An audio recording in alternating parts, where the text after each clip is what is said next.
Hey everybody, Bill Wiegand here of BMW Owners News. Go grab your tools because today we're going to install a set of MirrorLoks on a BMW R 1200 GS Adventure.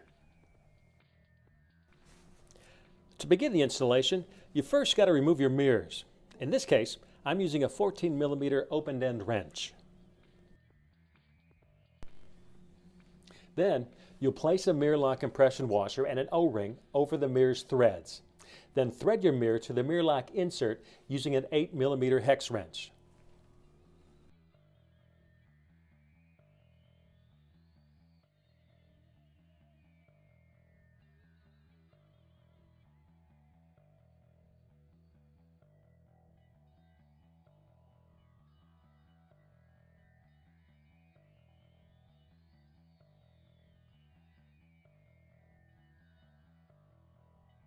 With that step complete, add a lock washer to the bolt and drop them into the hole at the opposite end of the MirrorLok body.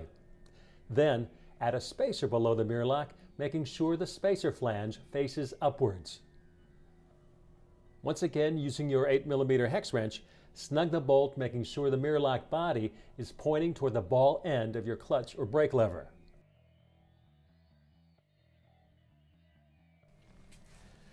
Once that's snug, close the lock by pivoting the end of the shackle into the open end of the bolt.